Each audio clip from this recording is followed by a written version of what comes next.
Hi, everyone. Welcome to today's Cyber Seniors webinar. Today, we're going to be talking about accessing ebooks and audiobooks. Primarily, we're going to be looking at how to do that through an app and website called Libby, which gives you access to e-library books and audiobooks on your mobile devices. But we're also going to talk about a few other apps and websites that you can use to access ebooks and audiobooks. And then we'll do a live demonstration of how to use Libby. So we'll jump right in. So accessing ebooks and audiobooks. So as I kind of already went over, what we're going to cover, apps and websites for accessing ebooks and audiobooks, the general layout and controls of e-reading applications. So when you're using these, there's going to be some differentiation between how they work, but they often have pretty similar layouts or functionality. So we're going to go over common kind of layout elements. So regardless of what application you choose to use, you should feel comfortable knowing the basics.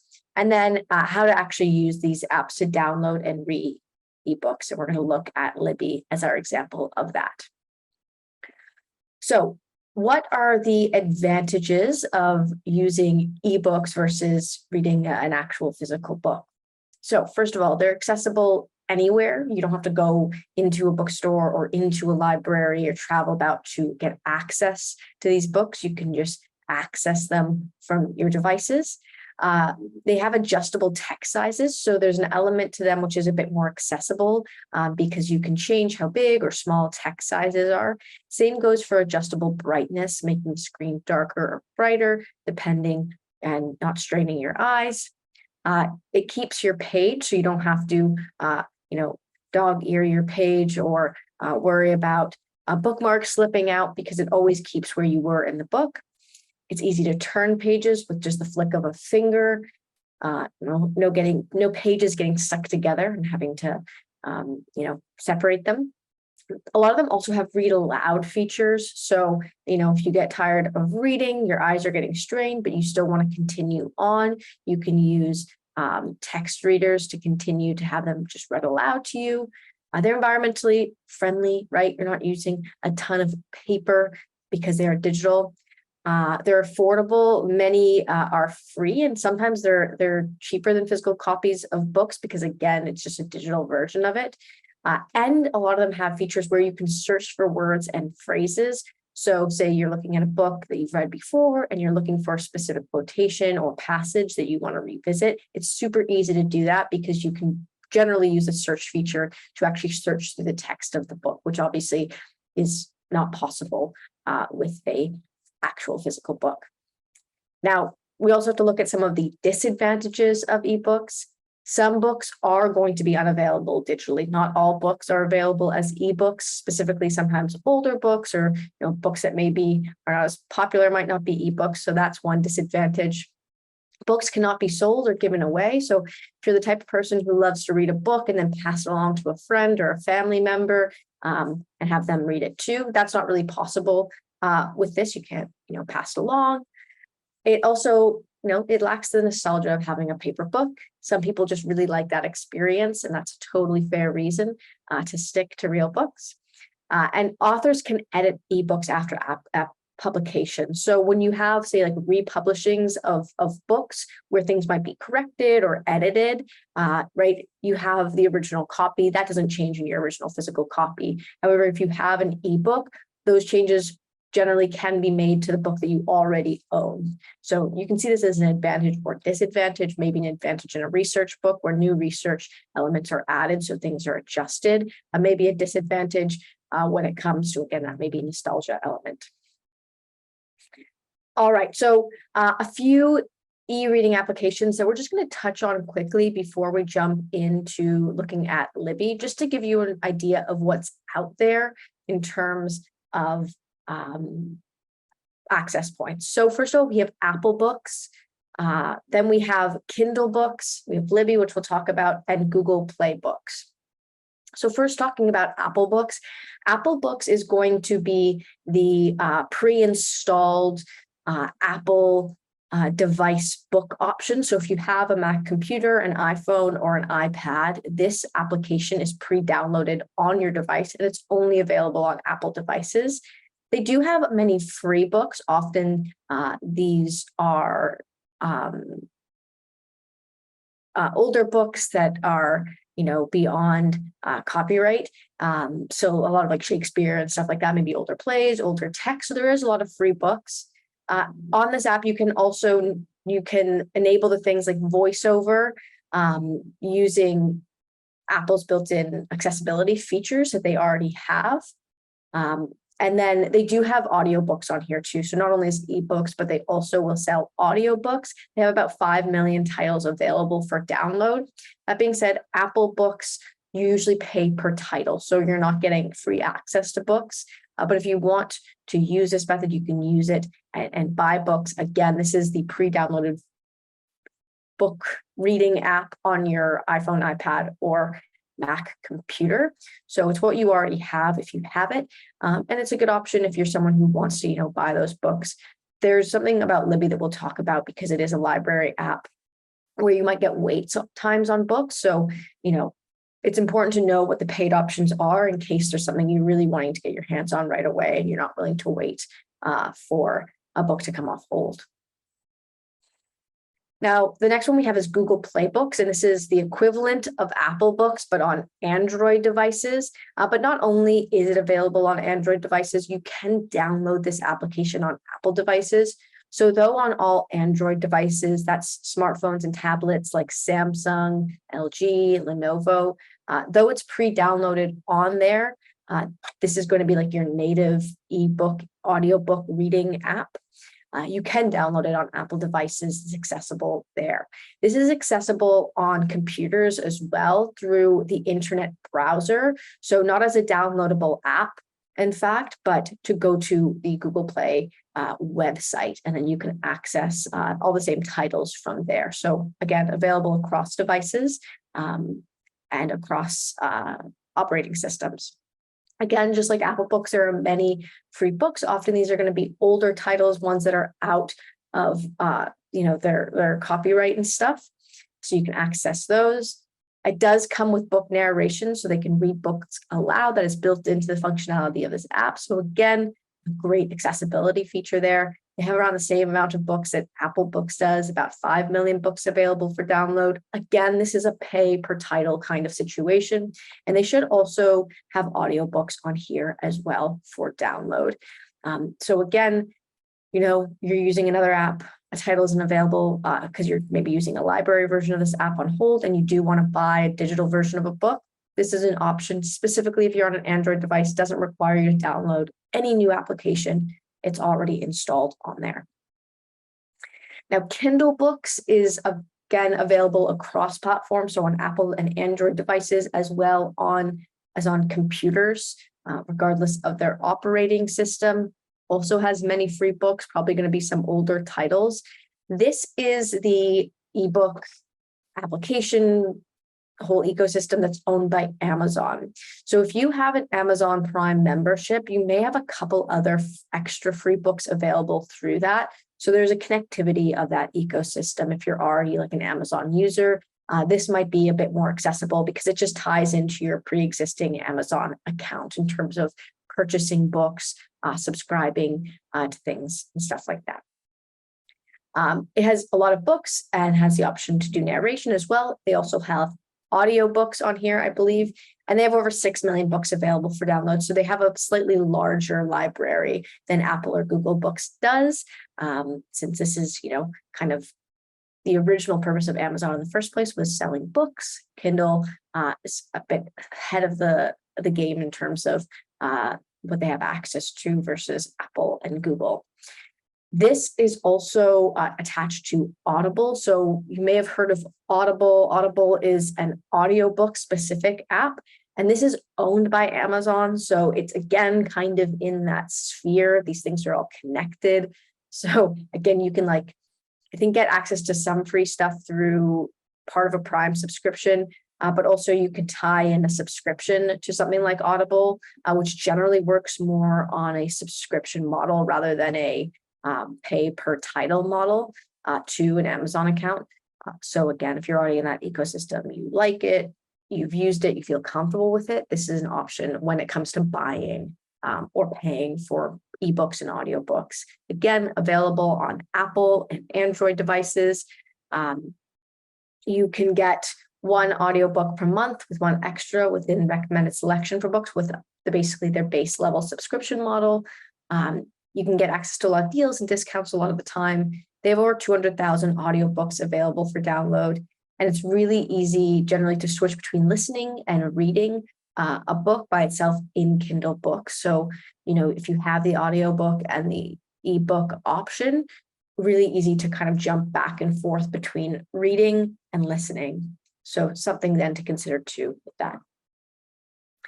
Now, the last app we're going to be talking about, which is my favorite app to access library books on, to access ebooks on, it's a great app. It's called Libby.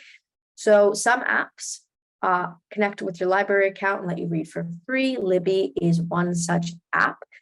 It's the best one in my opinion in terms of accessing library books.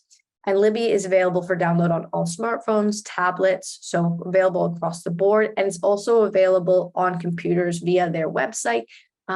It's called Libby. It's by a company called Overdrive. So if you either search Libby or Overdrive on a computer on the internet browser, you should be able to find it. We'll take a quick look at the website as well, but primarily we're going to look at the app today, and then we'll look at how to access it then on computers as well.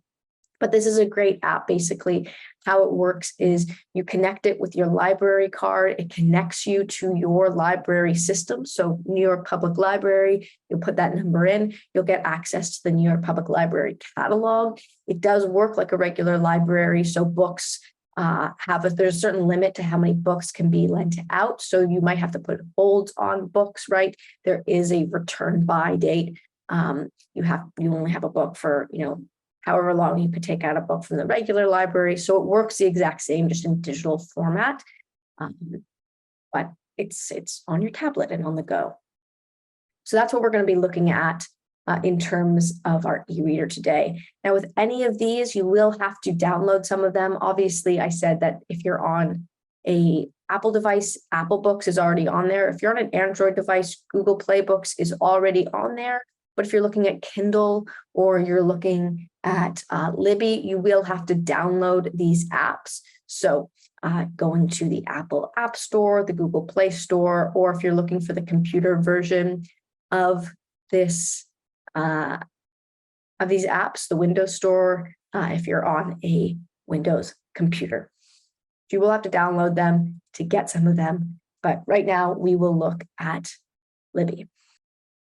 All right, so here is my tablet screen. I'm on an iPad, but all of these apps should look the same in terms of their icons. So I have them all here, the ones we just talked about. I have the Libby app right here. I have Apple Books. That's what that looks like. Audible, Google Play Books, and Kindle. These are all here. I also have the New York Public Library app. So New York Public Library does have its own app. We'll look at it really quickly just because it is a great app for accessing information about libraries and about events happening at libraries. So, we can jump into this app. You'll see it's a small screen if I'm on a tablet because it's built for a smartphone. And you can go into things like events and see different events that are happening at different libraries, and you can search. You can also look at their catalogs that they have available.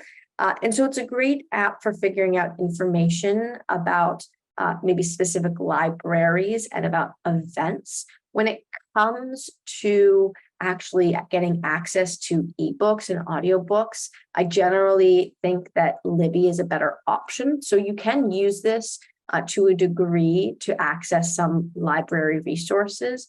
But when it comes to accessing books and audiobooks through the library digitally, Libby is the thing that I recommend using. So that's why we're looking at it. I just wanted to preface with that first to say there is an app for the library itself, but I think Libby is the better way because it has a really great interface. So that's like how it looks and how you're able to adjust things about text size that makes it more accessible. And to get started, we'll just open it up. So the first thing that happens when you open up this app for the first time is it should take you through a couple prompts to get you connected to your library. So it'll say, welcome, we have access to thousands of public libraries. Let me ask you a few questions. And the first question they ask is, do you have a library card? If you do, you can just click yes. If you don't, you can click not yet, and it will have you search for your library, and then it will direct you to the part of the website on the part of the library's website that gives you instructions on how to acquire a library card. Many libraries these days allow you to sign up for a library card digitally online, so you can probably just do it from the comfort of your home and device. But if you click not yet, that's what it will take you through. It will take you through that process and help you figure out how to get a library card. If you do, which for the sake of our example here today, we do, you'll just click yes. The next thing it's going to ask you to do is connect to your specific library branch, I guess. So if you've already used Libby on another device, you can click copy from another device. But if you've never used Libby before, you have two options in terms of finding your library. Either search for a library, which allows you to manually search by typing the city or your zip code, or Guess My Library, which uses your location services. So you'll have to give the app permission to access your location. And you can use that. I prefer just searching and not giving my location, but to each their own. So for the sake of our example, we'll click search for a library. This is what's going to happen next. You'll have this little bar. It says library name, city, or zip. If we tap on that, it brings up our keyboard and we can search. So I don't have a New York Public Library card. I have a Los Angeles Public Library card. So I will be using that as my example, but just to show you that New York is in here, if I search New York, there it is, the New York Public Library. I just have to click on it to select it as my option. But like I said, I have an LA one because it was the one that I was able to get digitally. So I'll click on Los Angeles. And once I click here, it takes me basically to my library's homepage. So let's say I'm now like basically in the LA Public Library's Libby sphere. And right over here is where I can add my library card. So we'll say add library card for Los Angeles Public Library, in your case, New York Public Library. So you can borrow titles and place holds. And I can just click sign in with my card. It will say card number. I'll just click on that to bring up my keyboard. I will then type in my library card number. Give me a second to do so.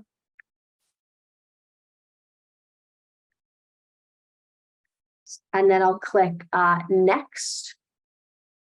And then if there's a PIN with your account, you'll have to put that in too.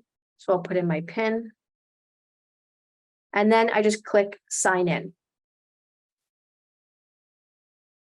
And once that's done, here we are. This is my library card that I have connected, and I can start using this app to read books. So this application is set up in a pretty basic way, and this is the way that most of these, any sort of like e-reading app is generally set up. So you have like some sort of homepage a lot of the time that will have like featured lists of books. So if I kind of scroll down on this main page by swiping my finger, we'll see there are different things going on. So generally these are surrounding, different events happening. So right now it's Women's History Month. So they have a bunch of selected titles by female authors that you can access through here, right? And they'll have like different guides that you can access that are created by librarians for the library. So you basically get access to a digital version of a librarian through here. That table you see when you walk into a library with all the books that they have on display, this is the digital equivalent of that. So that is here. And this is like our homepage. But the main way we navigate through the site is through these little buttons at the bottom. And this is a very common element, as I said, with apps like this, where you'll have these buttons at the bottom that take you through to different sections. So we have 5 buttons here. We first of all have this little magnifying glass. This is our search option. So it allows us to search for specific authors, titles, and genres. We then have this, which looks like a little building, a library. This is that library homepage. You can see, because it's kind of colored and the rest are just in black and white, that this is the page we're currently on. So this is where that button takes you to. These lines take you to information about your account and your library card. So it's where you can add or delete library cards. This stack of books is known as my shelf, which is when you borrow books where you can access all of them. And then lastly, we have this little clock, which is called our timeline, which basically shows us any books we've ever borrowed or read. So those are what those do. We'll go through them one by one now. So first of all, the search button we'll click on first. This is really the most important section I find of this app. It's the way you'll probably most likely be looking for and finding books that you want to borrow. So when you open it up, you get this page. And right at the top, you'll see it says search, and you can just tap on that to bring up your keyboard and start searching. You can already see that there's these filters down here. So whatever you kind of have access to with your device, with your library card, books, audiobooks, there's even magazines available here in digital format. So you have access to a lot of the same library resources you would in an in-person library. But we can start searching. And like I said, we can search by title or by author. I'm going to start by searching by title. Let's look at, say, I'll search for Alice Munro. So I'm going to search this author, and it will give me a bunch of suggested searches. So I can click on one if I'd like to select that. So we'll search Alice Munro. And then I will get a bunch of titles by this author so we can see them all here. Okay. Now, you'll notice as you're looking at this, maybe pretty immediately, that there are different shapes to some of these some of the imagery we're getting here. So we either have things that are rectangles or squares. If something is a rectangle, that is an ebook. If something is a square, that is an audiobook. They just do that. That's their way of visually showing you it. You can also tell if something's an ebook or an audiobook because it will say something like read sample. If it's an ebook, it will say play sample, and then I'll have this little 11 hours listening time if it's an audiobook. So you can see those differences there. We have a huge list here. We can also continue to narrow down our search. So once I search, say I wanted to just look at the books or just look at the audiobooks, I can click on either of these and it will just remove anything that's not an audiobook, so I can just look at those. But right away, we can see what we can do with these books. So we generally have 3 options with any title that we see here. Sometimes it will say place hold, read sample, or tag, and sometimes it will say borrow, read sample, or tag. If it says place hold, this means all of the copies of this book are out on borrow or out on loan, and I'd have to place a hold on it. If it says borrow, it means it's available for me to get right away, and I can just borrow it and start reading it. So I'm going to take you through examples. So say I wanted a book, but there was only a hold. I could click place hold. And right away, it will just tell me there's 1 copy in use. There's 0 people waiting. So this is going to be a really quick wait time for me. Sometimes you'll see there's 3 people waiting on 3 copies. And then it will say, it's going to be 4 weeks, 7 weeks, 2 weeks wait. And I usually find that this comes sooner than they say. So I can place a hold. And now that book is on hold. When it's available, it will be just put on my shelf for me, and I don't even have to go pick it up or worry about it. It's just placed on my device. So I done that. And now I have the option when I do this I can then say, actually, never mind, suspend the hold. I can go to my shelf and I can look at it there, which is where all my other books are held, or I can keep browsing. I want to keep browsing, so that's what I'm going to click on. So I'll go back here, and now say I want to borrow a book. This one's available to borrow, so I'll just click borrow. and it takes me through a similar process. I can borrow it for 21 days. I'm going to click borrow. Great. The book is borrowed. I can now open the book and start reading it, keep browsing, or go to my shelf. I'm going to once again keep browsing so I can show you a couple other things here.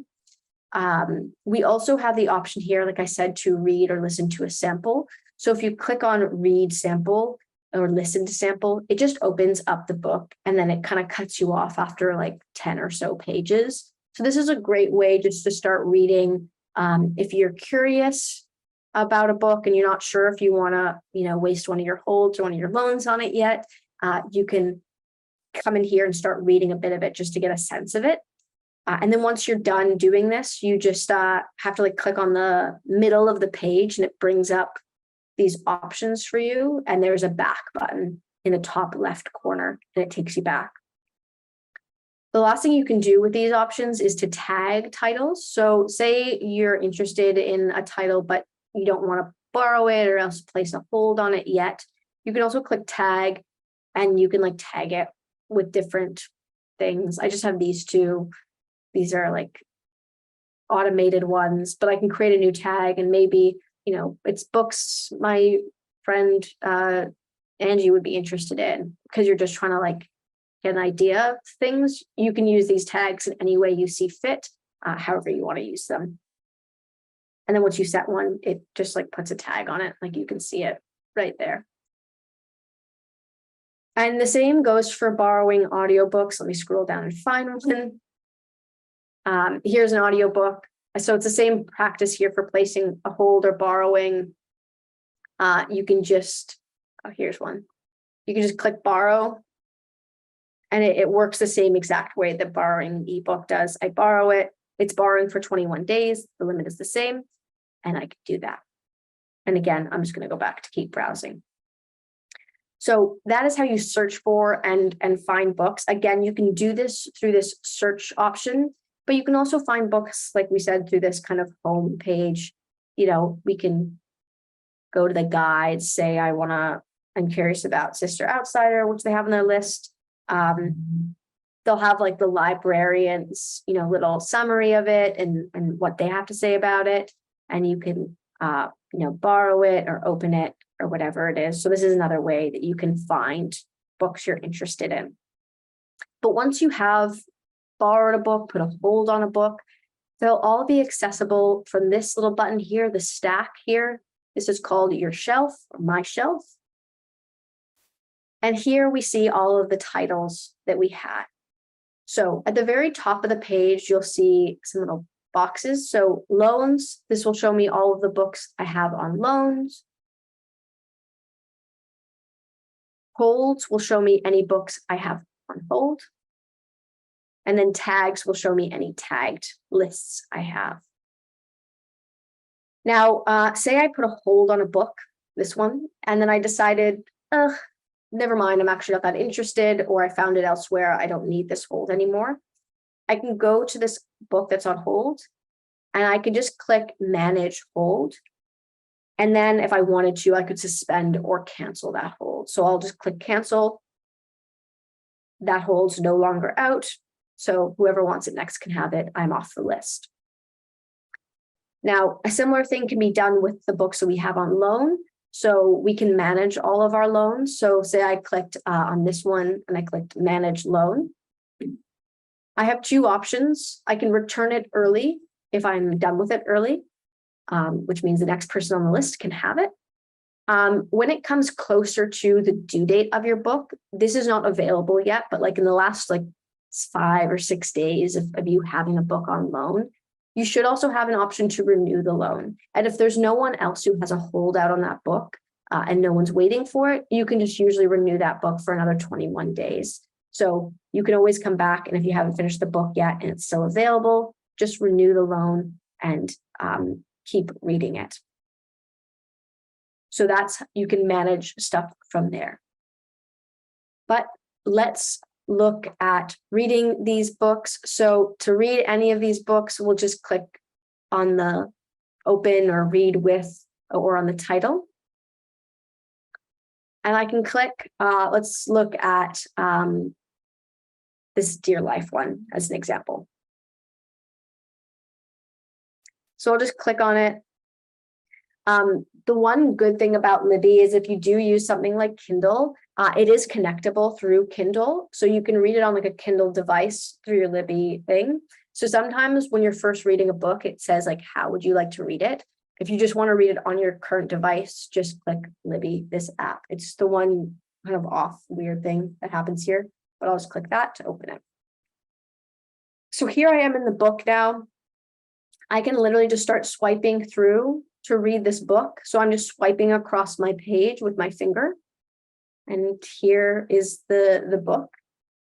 Now, you can just read this like a normal book like this, but you also have a lot of options in terms of how you navigate or how this book appears to you. So to see these options, you can kind of just click somewhere on the center of the page. So I'm just tapping with my finger on the center of the page around, and it gives me these like kind of menus that pop up from the bottom and the top that you can see. At the bottom here, we have like the full table of contents of the book, which allows me to basically scroll through, and I can honestly scroll through hundreds of pages at a time, and I can see the different chapters, and I can easily jump to different sections of the book. So say, you had been reading this book in a real copy and you switched over, you can just quickly jump to the section you were in by using this. You don't have to swipe through page by page, which might get exhausting. You can just kind of use this, scroll your finger to jump through the book. Now at the top here, we have a lot of options in terms of a appearance. So the first button we have is this little circle with these lines in it. What that option allows you to do, I have to get to a page that has lots of things, is it allows you to switch your view from a 2-page view to a single page view. So I can either just see it all the way across the screen or split into 2 pages so it looks more like, I'm holding an actual book. So again, based on your preference, you can switch between those 2 options there. The next option I have is this A, and this changes the appearance of my book. So if I click on this A here, it brings up this panel at the bottom, appearance, and I can just kind of scroll this up here. And the first option I have here is to change text scale. So I can move this little box across this gray area to make either the scale of the text smaller, as you can see it's changing there at the top, or bigger, so that I can read things in larger text. There's also an option here, it's like a little on-off switch, to turn on accessible sizes, which just means I can make it like super big if you need it. Otherwise, if you turn that off, this is the max you can get to in terms of size. So we can adjust that to our liking. The next option they have in terms of appearance is lighting. So this basically just changes the color of the background. So here we can see the background of the text above is like white. I can change it to sepia, so it's more of a beige color, which might be slightly easier on your eyes. And we can also change it to dark. And this is probably your best option when you're reading at night, because it's going to give you less light and it will be less straining on your eyes. So using bright when you're in a bright environment, maybe outside reading, or using sepia or dark when you are maybe reading in darker environments to create less strain on your eyes is advisable.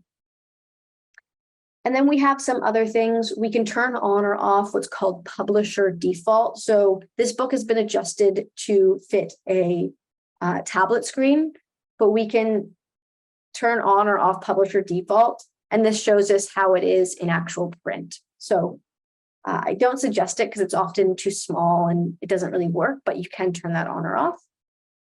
And then lastly, we can choose our font. We have a few options here, legible, and just notice how it's changing at the top when I click. Scholar, which gives us more of like no sans serif kind of font, simpler. Paperback, which would be its kind of original form.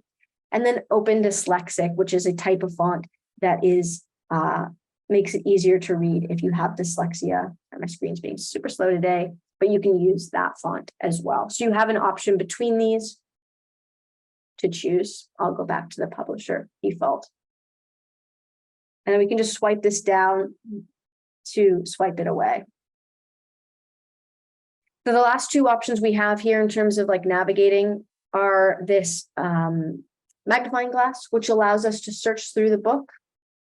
So I can click this and I can search for words or passages within a book. So if this is a book you're revisiting and you're looking for a specific passage, you can just use this search bar to search within your book. So say I'm looking for a specific section. Say I'll just search for Japan. Search. And when I search, it will show me all of the times that this word or phrase appears in the book, and I can jump to that section. So it appears here, and I click on, say, the fourth way one. If I click on it, it just should jump me to that section of the book, and I can read from there. So I'll click, and that's where it is, and it took me to that section. So that's how you can use that search tool. We can also then create bookmarks within our book. So because this is a digital book, we actually have no need to save our spot in the book, because wherever we left off, it will save for us. So bookmarks work slightly differently than they might in real life on this format. These bookmarks are just meant to be places where you can, save sections of the book. So I can put a bookmark here by clicking this little ribbon here. And I can scroll through the book and maybe I place another bookmark there. And then if I ever want to see all the pages I bookmarked, I'll click this little stack of them that's up top. And we can see and jump to any sections of the book that I've bookmarked. So this is just helpful, again, if there's a specific passage or page that you think you might want to revisit. Now, the last little thing we can do here, which is really neat, is we can highlight words or phrases. So I will highlight a word by literally just putting my finger on top of it and holding down. And when I hold down, it like highlights a word for me, and it gives me the option to define it or highlight it or search for it again within the book. So if I click define, it will define the word for me and I can see definitions of it. So quickly, easily, if there's a word in a book you're not sure about, super easy to do. Right, built in within the app. But say I highlight more of a section of a book, I can hold down and drag my finger. Sorry, I'm not very good at this right now. My screen is a bit slow. I can highlight, say I highlighted this little bit of text. I can click highlight down here. I'll highlight it. And then I have this highlighted like I would in like a physical copy of a book. And then on top of that, what I can do is I can click on this highlight where it exists. And I can also add notes. So I can make notes in here. And then I can always go back and look at my highlights in a book and see those notes like you would with a physical copy of a book. You can't do this with real library books. You're not supposed to write in them. You can with a digital version of it, which is nice. And the other nice thing about this is that say I was done with this book and the loan ran out and it was returned to the library. If I were ever to borrow this book again digitally, when I re-borrow it, all of the edits I made in terms of highlighting it, creating bookmarks, will still exist within my copy of the book. So you always have these saved. So even if you don't own the book, any sort of comments, notes you've made throughout will remain on your account. And anytime you borrow the book in the future, they'll still be there. So it's a nice kind of aspect of this to have where you can kind of do that. So that's on navigating the ebooks. Once I'm done for a time being reading an ebook, I can just click back in the top left corner and it takes me back to my shelf. And here I am. And next time I open this book, if I open it again, I'll just click on it. As you can see, it takes me right back to the same spot. So I don't have to save my spot. Now, the experience of listening to audiobooks on here, pretty simple. I can get back. So we'll open this one. It's the one I have. So we'll open this audiobook. And it's a pretty simple format. right? There's a giant play button, which is right here if I want to start listening. Tree and theory, between their separate and seemingly incompatible spheres. Oh, sorry, trying to pause it. I can pause it. I can jump back 15 seconds by clicking this button, jump forward 50 seconds by clicking that button. I also have the option to scroll through sections like I did with the book. So I can scroll all the way up here and then start playing from, that section of the book easily. We'll see a progress bar at the top here, 5%, 23 minutes of 7 hours. We can see that. And then we have a bunch of options up here like we had in the ebook option. The first is this, looks like a speedometer, which is kind of exactly what it is. It allows us to change how fast the book is being read back. So if I can tap, it will be not slow. So the original speed that it was recorded at is what it automatically plays at. And I have options here to choose a preset. So normal speed, 1.25 times faster or whatever, or I can use this fine tune to change how fast I want the book to be read. And you can make it faster or slower than the original read version. Once you change this, you just keep it and then you go back and it will play at that speed. So you can change that and adjust that for yourself, which is a nice little feature if you find it's too slow or too fast. The other great thing I love about this app is this little moon. This is a sleep timer. So if you're someone who likes to listen to books before you fall asleep, but you fall asleep while you're listening to the book and miss huge portions of it, you can turn on a sleep timer. So again, it has this fine tune option. You can select a specific amount of time, or there's presets. So 50 minutes, 30 minutes, there's always an end of chapter option. So it will basically, when whatever timer you set, when that timer ends, it just pauses the book. So you won't miss anything. So if you know you tend to fall asleep within 15 minutes or 5 minutes within playing a book, you just set it to 5 minutes so you don't miss anything. And you don't get too far off. It's not playing throughout the night. So a nice little option there. And then with this, we also have options to bookmark. They've just kind of formatted it slightly differently here. As you can see, here's the stack, which is where you would see any existing bookmarks. And to bookmark a specific section, you just click this single little ribbon. And again, I can place bookmarks throughout the recording. And then if ever I want to go back, I just click this little stack. And here are my bookmarks, and I can, click on one of them and it jumps me to that section of the book.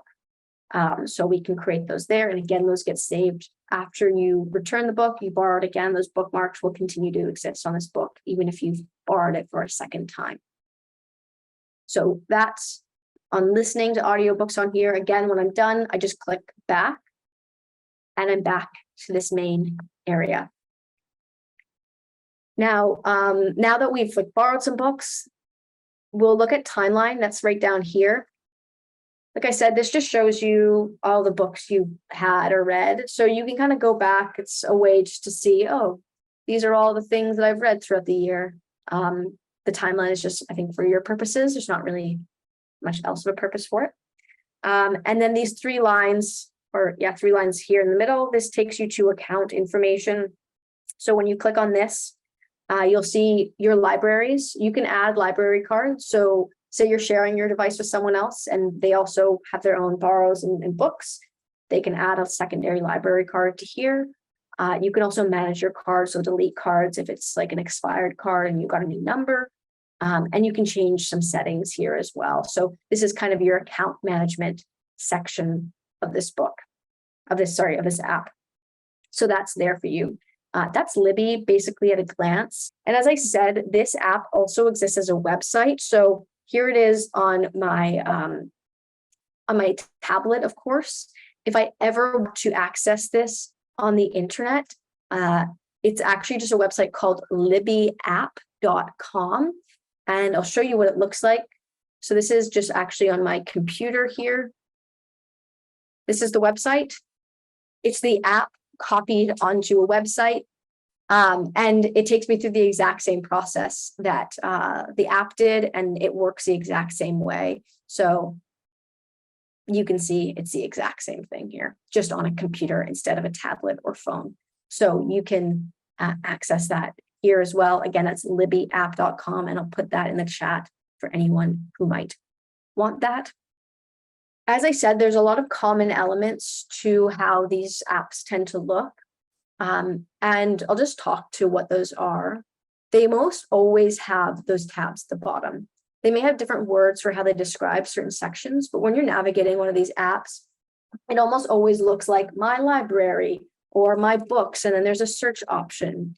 And you can go through and do that. So you always have that little kind of bottom section. As an example, I'll show you what the Apple Books apps looks like, so you can see that it's somewhat similar in terms of its setup. So there's always some sort of like homepage. So here it is. And then you can see right here at the bottom, they'll have like recommended books, what's new, what's going on. And then you have at the bottom, reading now, library, bookstore, audiobooks, search. So this is generally a very similar navigation process. The only difference here is that when you're looking at books on an app where you buy them, is that you can get them, access to them right away, and you can buy them. So when you're in a paid bookstore, you'll know the difference between a free book and a paid book by whether it says get or download. So this says get.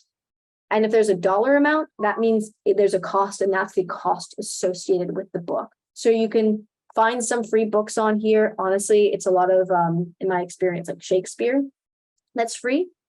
And like older copies of older titles. So we can see there's a lot here that you can just get for free on some of these apps, but there's also paid versions as well. But again, it's all about this bottom navigation bar when it comes to these apps, clicking through different sections to access different areas of your app there. And they all have that kind of same similar setup, I'm sure. Google Play Books, let's take a look. Sure. I might have to log in. It's the same. Yep, absolutely. See, down the bottom, that's how we navigate. Here are some popular top selling books right now, or things we recommend, and you can navigate by going through this bottom bar. So very similar setup. So once you kind of are familiar with one, the rest shouldn't be too different. There might be some changes in wording, how they phrase things, but they operate very much under the same kind of principles and setup. And then when you're actually reading the book itself, they pretty much appear the exact same in terms of what you can change in terms of font, and like that clicking on the center to bring down that bottom and top menu. They all do that. Like it will go away, and then I have to kind of click to see my options come out. They are modeled all in the same fashion.